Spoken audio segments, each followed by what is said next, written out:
Pemirsa, 4 partai mendeklarasikan dukungan kepada Prabowo Subianto sebagai bakal calon presiden 2024. Benarkah koalisi Gerindra, PKB, Golkar, dan PAN didukung oleh Presiden Joko Widodo?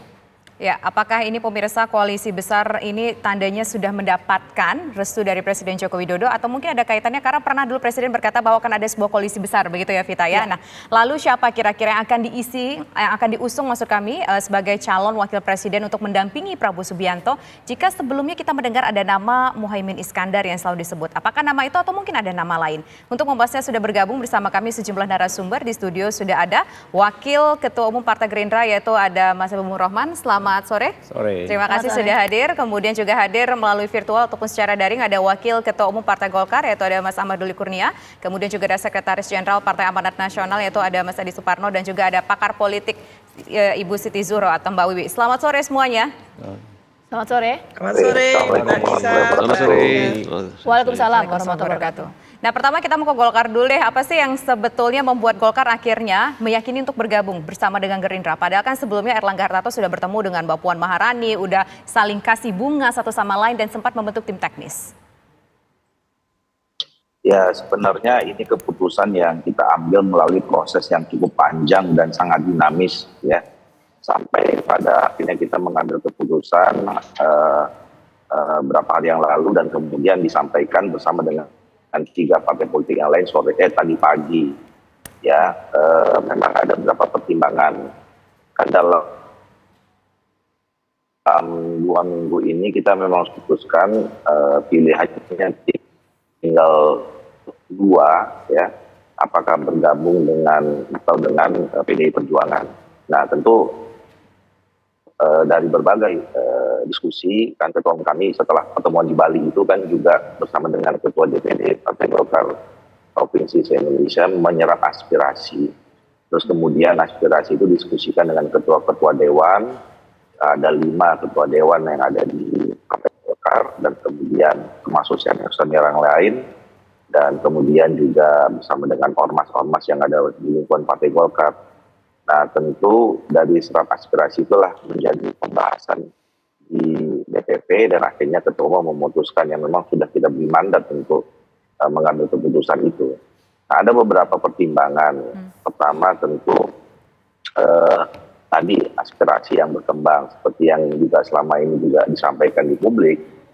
Sebagian aspirasi yang berkembang di daerah dari DPD-DPD itu memang kita berkoalisi dengan Partai Gerindra. Kemudian yang kedua adalah ya tentu ada sejarah chemistry yang selama ini terbangun ya, antara Golkar dan Gerindra, terus kemudian Pak Erlangga Hartarto dan Pak Prabowo yang dulu memang Pak Prabowo itu kan adalah bagian dari keluarga besar kita gitu. Kemudian yang ketiga adalah ya tentu ada kesamaan visi ya ke depan yang harus dibangun, ketemu dengan partai visi yang dibangun oleh Partai Gerindra, Partai Kebangkitan Bangsa dan Partai Amanat Nasional. Nah, tentu juga ini bagian dari komunikasi yang selama ini dibangun juga oleh ketua kami dengan Pak Presiden. Bang Doli. Bersama dengan ketua umum yang lain. Ya. Bang Doli, selain soal kesamaan visi misi tadi yang disampaikan Bang Doli, sebetulnya sebelum deklarasi itu berlangsung sempat berkomunikasi, konsultasi dengan Presiden Joko Widodo nggak, Bang Doli? Ya kan kalau komunikasi, kenapa Erlangga adalah salah satu Menko yang ada di pemerintahan Pak Jokowi dan Pak Prabowo ini, tentu komunikasi kan sering dilakukan ya, dan karena memang ini adalah kita sudah menetapkan dari awal bagian dari koalisi pemerintahan, maka tentu dalam komunikasi yang selama ini terbangun antara ketua umum kami dengan Pak Presiden pasti juga akan didiskusikan. Pasti juga termasuk mendiskusikan soal pilihan dan akhirnya keputusan Partai Golkar akan bekerja sama dengan partai politik mana. Oke, dikonsultasikan berarti ya. Oke baik, sekarang kita ingin ke Pan dulu. Oke lah, mungkin kalau kita bertanya soal latar belakangnya kenapa bergabung dengan Gerindra, mungkin 11-12 mungkin hampir sama nih jawabannya dengan Golkar. Tapi kita ingin tahu, kalau koalisi itu pasti ujung-ujungnya adalah bicara bagaimana soal bagi-bagi kue, begitu dalam tanda kutip. Ya dalam hal ini kita bicara soal calon wakil presidennya. Nah Pan sendiri sebetulnya apakah ada nama yang ditawarkan oleh Pan kepada Gerindra ataupun Pak Prabowo Subianto ketika setuju untuk berkoalisi? Pak Edi. Baik, terima kasih. Pertama mungkin harus kita sampaikan bahwa PAN ini sudah 2 kali mengusung Pak Prabowo di dalam pemilu, dalam Pilpres, saya koreksi, Pilpres 2014, Pilpres 2019. Sehingga rekam jejak perjuangan kami dengan Pak Prabowo itu sudah sangat panjang. Kita saling memahami, saling mengetahui, ibaratnya bicara dengan antara Pak Zulkifli Hasan dengan Pak Prabowo itu sudah bicara bahasa batin, kurang lebih demikian. Kita pun bekerja sama dengan teman-teman dari Gerindra sudah sangat baik. Oleh karena itu bergabungnya PAN untuk mendukung Pak Prabowo Subianto ini adalah salah satu bagian dari ikhtiar kita yang oleh Pak Zulkifli Hasan disampaikan kepada Pak Prabowo, mari Pak Prabowo kita tuntaskan perjuangan kita di tahun 2024 ini. Nah inilah adalah salah satu yang menjadi tolak ukur dan menjadi pendorong kita untuk mendukung Pak Prabowo Subianto di Pilpres 2024. Nah tetapi seperti yang kami sampaikan juga dalam berbagai kesempatan, PAN kan memang sudah sebelumnya menyampaikan keinginan dari PAN, aspirasi kader-kader PAN untuk mengusung Pak Erick Thohir sebagai cawapresnya. Tetapi kami juga memahami bahwa teman-teman dari PKB juga menghendaki ketua umumnya Gus Muhaimin Iskandar, teman-teman di Golkar juga menghendaki Pak Airlangga Hartarto untuk menjadi cawapresnya. Oleh karena itu dengan sangat bijak dan arif, tadi pagi Pak Prabowo mengatakan bahwa kita nanti akan bahas ini bersama-sama di level pimpinan partai koalisi pendukung. Saya kira ini adalah salah satu dari ciri dari Pak Prabowo, meskipun beliau adalah seorang prajurit, tetapi beliau adalah orang yang sangat demokratis. Sehingga masalah ini nanti akan dibahas secara bersama-sama, bermusyawarah untuk mencari mufakat. Mudah-mudahan hal ini nanti akan berujung kepada sebuah kesepakatan bulat di antara para partai pendukung koalisi. Ya, Mas Edi, itu menarik soal posisi cawapres, tapi saya mau mendalami dulu ya, saya mau menggali dulu di segmen ini tadi pertanyaan sama ke Bang Doli. Kalau keputusan PAN, ini kan PAN sebelumnya sudah sempat safari politik ke beberapa partai politik ya, pada akhirnya menjatuhkan pilihan untuk mendukung Pak Prabowo Subianto. Ini apakah sebelumnya sudah sempat berkonsultasi, berkomunikasi dengan Presiden Jokowi? Mungkin itu dulu yang harus saya pastikan. Pertama Pak Zulkifli Hasan adalah pembantunya Pak Joko Widodo, ya sebagai Menteri Perdagangan di dalam kabinetnya. Tentu dalam berbagai kesempatan ada komunikasi di antara beliau-beliau. Saya yakini Pak Zul sebagai seorang yang selalu tunduk dan patuh kepada atasan sempat mengkomunikasikan ini, saya yakini. Tetapi sebatas berkomunikasi untuk menyampaikan rencana PAN. Karena apa? Karena Pak Zulkifli Hasan telah diberi mandat oleh Rakernas PAN tahun 2022 dikuatkan lagi dalam Rakornas pemenangan pemilu tahun 2023 di Semarang untuk bisa menetapkan pilihan PAN di dalam Pilpres 2024. Jadi Pak Zul sudah memiliki kewenangan itu untuk menetapkan. Tetapi memang sebagai etika dan sebagai sikap seorang pembantu presiden kepada atasannya, tentu saya yakini ada pembicaraan itu dalam bentuk komunikasi kepada Bapak Presiden. Oke baik, sekarang kita mau ke narasumber yang sudah bersedia hadir nih di studio kami. Kira-kira nih koalisi ini kesepakatan apa sih yang dibangun? Karena kan kalau bicara koalisi ini oke lah, kalau jumlah kursi sudah pasti cukup. Tapi kita juga ingin tahu endingnya ini akan kemana? Karena pasti akan bicara soal nama calon wakil presiden yang sampai sekarang masih misteri. Ada 3 nama tadi disebutkan, Airlangga Hartarto, kemudian Erick Thohir, dan juga Caimin. Ya, yang pasti pertama koalisi ini adalah koalisi yang membicarakan narasi besar dan jangka panjang. Narasi besar itu adalah bagaimana melanjutkan capaian pemerintahan Pak Jokowi saat ini, yaitu Indonesia Maju, ya, dan akan kami jaga, kami rawat, kami amankan, dan kami teruskan dan kami tingkatkan ya di pemerintahan yang akan datang agar lebih maju dan lebih maksimal lagi capaiannya, kurang lebih seperti itu. Perkara ya quote and quote yang disebut power sharing dan lain sebagainya, kian hari ini kian rileks. Ini pengalaman kami ikut pemilu 3 kali ya, Partai Gerindra.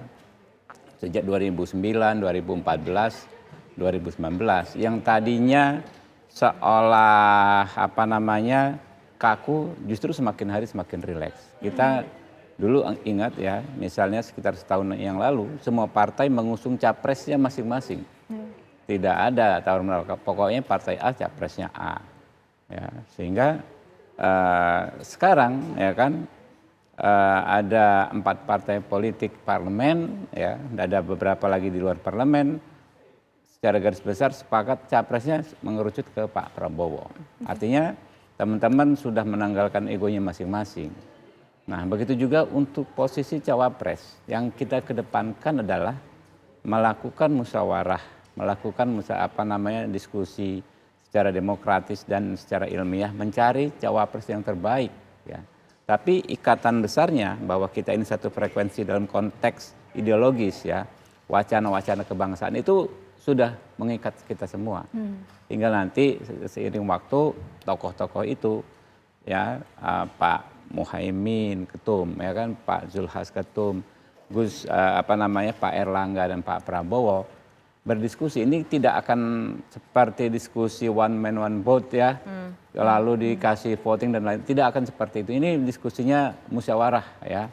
Jadi tidak akan ada satu pihak pun yang ditinggalkan. Jika terpilih satu nama cawapresnya Pak Prabowo, dipastikan itu kesepakatan bersama. Ya, dari keempat pihak ini plus teman-teman yang memang juga sudah mendukung, yang memang sekarang belum ada kursi di parlemen. Jadi itulah konsep demokrasi ala Indonesia yang memang kita terapkan di pembentukan koalisi ini. Oke, jadi soal cawapres itu nanti akan menjadi pembahasan diskursus di internal koalisi. Tapi gini, Bang Habib, saya mengutip pernyataan dari Pak Prabowo Subianto, ya, menyatakan bahwa partainya dan partai koalisi pendukungnya di 2024 itu merupakan bagian dari tim pemerintahan Presiden Joko Widodo. Nah, ini maknanya sebetulnya apa? Karena banyak sekali persepsi yang muncul, apakah ini bentuk keterlibatan dari Presiden Jokowi dalam pembentukan koalisi, itu lebih atau kepada ada makna lain? tekad, kepada komitmen, ya kan? Kepada komitmen kami untuk terus melanjutkan apa capaian, apa kebijakan, apa prestasi, apa legacy yang dicapai oleh pemerintahan saat ini. Karena harus diakui, di tengah badai pandemi, di tengah situasi yang sangat-sangat sulit, ya, pemerintahan Pak Jokowi bisa berjalan dengan efektif dan mendapatkan capaian-capaian yang sangat-sangat tinggi. Nah, itu kan momentum yang baik, ya, bagi kita supaya menjadi negara besar di dunia. Itu yang disampaikan Pak Prabowo. Oke, berarti membantah ya bahwa ini adalah bentuk intervensi dari Presiden Joko Widodo dalam pembentukan koalisi kalau ini, intervensi ya? Jelas tidak ada.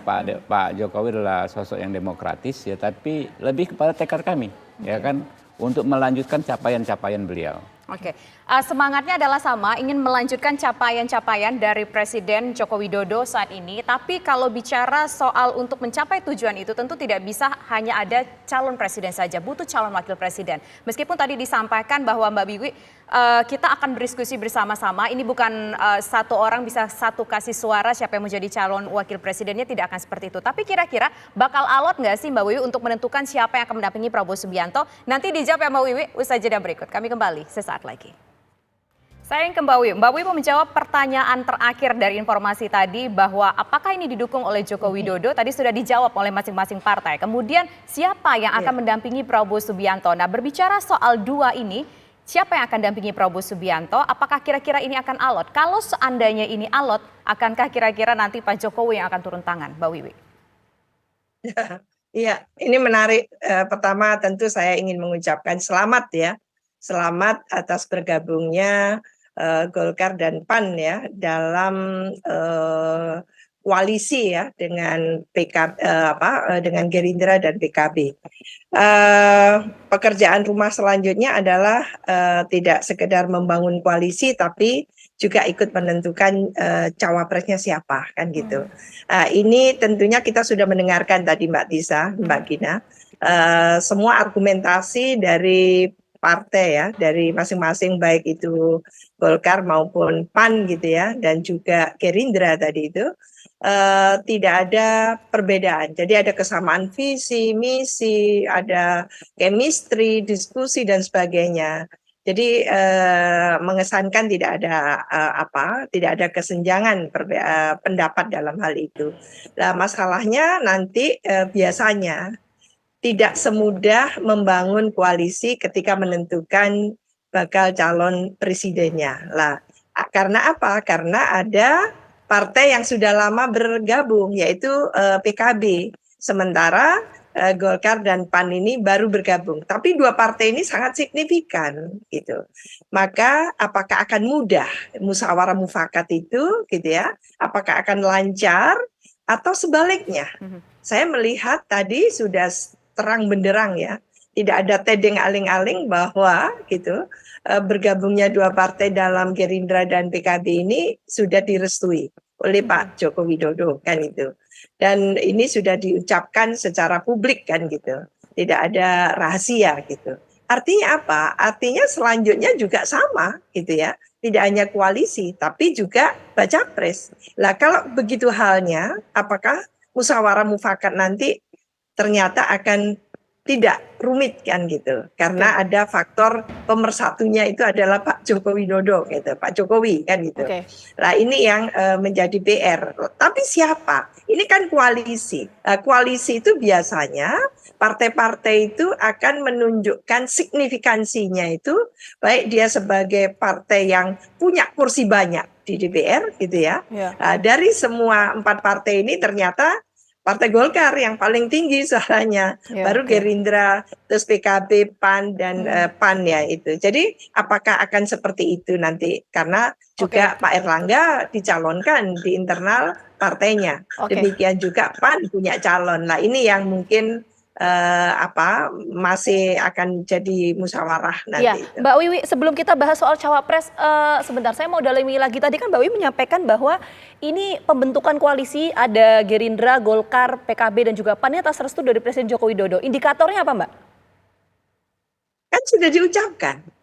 Pak Hasim mengatakan ada, memang ini sudah diketahui, sudah ada istilahnya restu sudah direstui. Jadi semua ketum partai sudah menghadap dan direstui untuk ke sana gitu.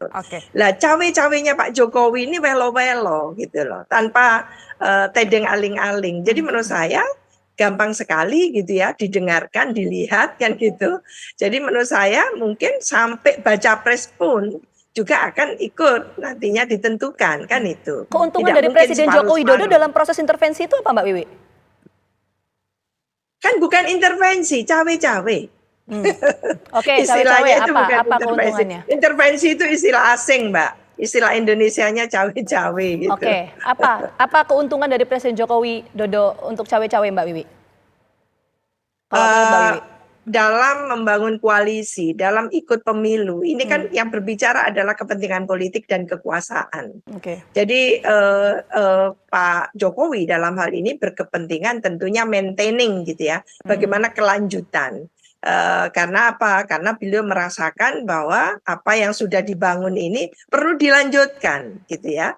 2 periode memimpin gitu, belum tuntas juga apa yang menjadi visi misinya, maka penerusnya nanti yang di-endorse saat ini wajib untuk meneruskan kan itu. Tapi jangan lupa kekuasaan itu tidak abadi gitu ya. Lain kampanye, lain pula ketika dilantik. Menurut saya itu. Karena apa? Karena memang konteks itu yang akan membedakan setelah pelantikan. Jadi kepentingan di pasca pemilu nanti itu apa? Sebetulnya itu. Jadi nggak ada yang bisa lalu gitu ya, dipegang teguh gitu ya. Dalam politik tuh sulit sekali kan, kita sudah menyaksikan kapan itu ada KIB gitu, mendadak terus hilang saja satu kan gitu ya, akhirnya bubar gitu. Lah itu padahal sudah MOU dan sebagainya. Jadi politik itu orientasinya adalah kepentingan dan kekuasaan. Maka menurut saya gitu ya, apakah kesinambungan tadi itu ada jaminan sepenuhnya 100% gitu ya, akan kesinambungan gitu. Semua program-program Pak Jokowi di periode ini gitu akan dilanjutkan di periodenya Pak Prabowo, katakan gitu.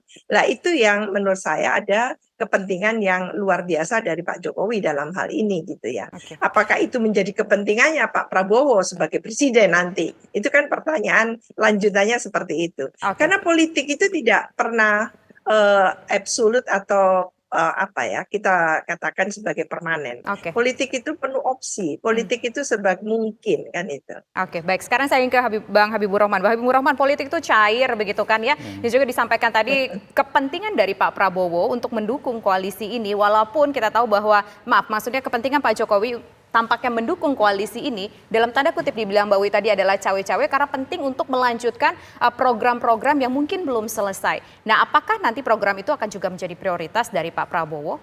Ya itu dia yang kami sampaikan berkali-kali untuk Partai Gerindra dan untuk Pak Prabowo beserta partai-partai pendukungnya, kami menegaskan bahwa kami akan melanjutkan ya secara semua capaian-capaian legacy prestasi Pak Jokowi dan semua kebijakan yang ada sekarang gitu loh. Kami nggak tutup-tutupi bahwa memang kami mengakui ya pemerintahan Pak Jokowi sangat efektif ya dan berhasil. Approval rate-nya itu tinggi sekali, bahkan salah satu rekor gitu kan ya. Dan ada persamaan frekuensi pemikiran baik hal-hal besar maupun hal-hal teknis ya yang Pak Prabowo dapatkan dan lihat di Pak Jokowi ya. Beliau di internal kami juga sering cerita. Ini saya belajar kepemimpinan sudah lama, tapi saya melihat kepemimpinan Pak Jokowi saya banyak belajar. Ya, bagaimana beliau efektif memimpin rapat-rapat kabinet. Rapatnya nggak bertele-tele, nggak lama, tapi evaluasinya jalan. Okay. Konsep evaluasinya berjalan di situ kan ya. Kemudian konsep directingnya itu juga berjalan. Okay. Itu yang menurut Pak Prabowo bagus sekali untuk dilanjutkan. Oke, tapi gini Bang Habib, tadi kan sebetulnya kan konteksnya adalah Mbak Wiwi menyampaikan bahwa ini betul ada cawe-cawe dari Presiden Joko Widodo. Anda melihat itu juga nggak? Mungkin itu dulu. Ya makanya, benar saya sepakat dengan Mbak Wiwi.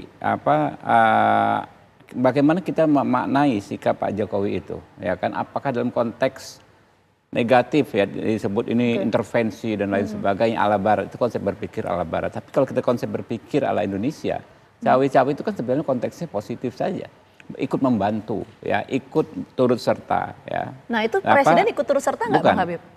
Ikut berkonsultasi, ikut memberikan pendapat, wajar dong. Menurut kami ya, dan di sisi lain kita tidak keberatan, kita bukan dalam konteks diintervensi ala pemikiran Barat, tapi justru kami ini nanyain berdiskusi dengan Pak Jokowi. Pak Jokowi kurang lebih ini Pak Prabowo mau maju sebagai presiden bagaimana, dan sebagai seorang yang demokratis tadi disampaikan oleh 4 partai politik, Pak Jokowi nggak pernah memaksakan. Oke, berarti nggak ada intervensi, tapi tidak ada konsultasi atau komunikasi. Kurang lebih seperti itu yang Pak Prabowo terjadi. komunikasi dengan Pak Jokowi dalam pembentukan deklarasi itulah ini. yang terjadi. Itulah praktek berpolitik orang Indonesia. Kita berdiskusi, kita rembuk ya kalau bahasa Jawanya ya.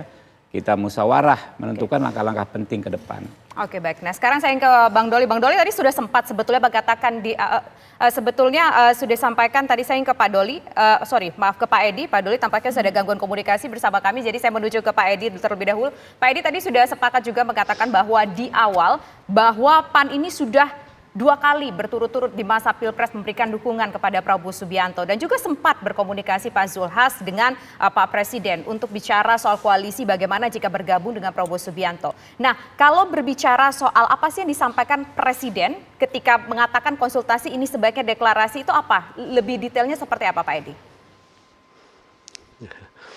Begini, mungkin saya perlu luruskan bahwa konsultasi dan komunikasi Pak Zulhas dengan Bapak Presiden dalam konteks seorang menteri dengan presidennya. Gitu. Apapun yang dibahas tentu hal-hal menyangkut pekerjaan, tetapi karena Bapak Presiden ini kan pembina politik di Indonesia, jadi ya tentu saya juga duga bahwa pembahasan terkait masalah politik juga dibahas, tetapi tidak ada petunjuk yang jelas, petunjuk yang tegas yang disampaikan tidak.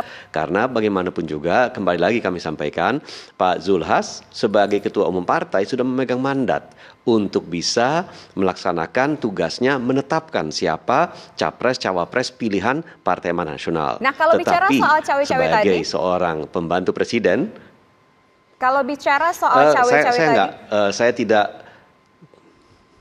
Saya tidak menangkap bahwa ada cawe-cawe karena dalam setiap komunikasi kita secara teratur membahas malah Pilpres ini, Pak Zul selalu berkomunikasi, berdiskusi dengan pimpinan partai dan tidak ada di dalam pembicaraan kita bahwa ada intervensi, ada cawe-cawe atau bentuk apapun dari Pak Jokowi yang kemudian mengarahkan kita merapat kepada Pak Prabowo dan mendeklarasikan hari ini. Sebagai kita sampaikan tadi di awal bahwa PAN itu sudah ya merupakan pasangan partner 2 periode dalam Pilpres bersama-sama Pak Prabowo, dan Pak Zul mengatakan bahwa Pak Prabowo ayo kita tuntaskan perjuangan kita. Ya alhamdulillah hari ini kita deklarasikan sebuah langkah untuk menuntaskan perjuangan tersebut. Oke, Mas Edi, selain soal tadi istilahnya Mbak Wiwi, saya kutip deh, cawe-cawe gitu ya. Saya ingin tanyakan begini, kalau PAN itu kan tadi Mas Edi juga sempat menyampaikan bahwa tetap menginginkan Erick Thohir sebagai posisi cawapres. Itu apakah harga mati atau seperti apa? Ketika kita sudah bergabung dan ketika kita sudah bersepakat di dalam koalisi bahwa ini dibahas secara musyawarah mufakat di dalam forum ketua umum, saya kira kita sudah menyepakati bahwa musyawarah itu adalah landasan dari kita kemudian untuk menetapkan siapa yang akan menjadi cawapres kita. Jadi PAN itu sudah sepakat dengan hal tersebut dan ini juga sudah disepakati oleh semua pimpinan partai politik dan itu yang tadi diusulkan, disampaikan oleh Pak Prabowo di dalam media conference dengan teman-teman media pada pagi hari ini. Oke.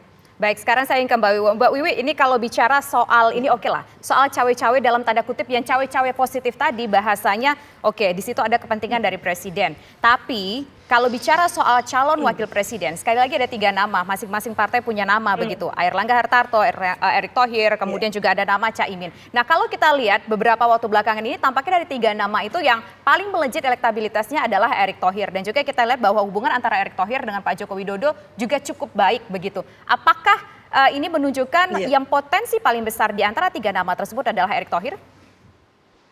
Iya, meskipun mengendorse mungkin Pak Jokowi juga akan mempertimbangkan ini laku nggak dijual kan gitu ya.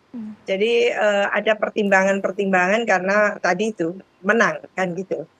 Ketika menang mulai dilihat apa respon dari masyarakat, antusiasme masyarakat terhadap calon-calon yang ada di koalisi ini kan gitu. Termasuk yang tadi itu Erick Thohir, Pak Airlangga Hartarto, lalu juga Mas Muhaimin Iskandar gitu ya. Itu akan dipertimbangkan lah. Saya nggak tahu apakah yang judicial review umur 35 itu juga akan ditunggu gitu ya. Endorsementnya kemana kan gitu. Jadi menurut saya kelihatannya akan tidak terjadi satu silang sengkarut gitu ya. Tapi lebih ke musyawarah mufakat yang dengan wisdom tinggi gitu ya. Karena dari awal peran dari Pak Jokowi dalam pembentukan koalisi ini besar sekali dan saya melihat ya kecenderungan di pemilu menyongsong pemilu 2024 ini ketum-ketum partai atau partai-partai politik kita itu memiliki ketergantungan yang luar biasa ya pada Pak Jokowi. Ini yang tidak pernah terjadi mungkin sebelumnya.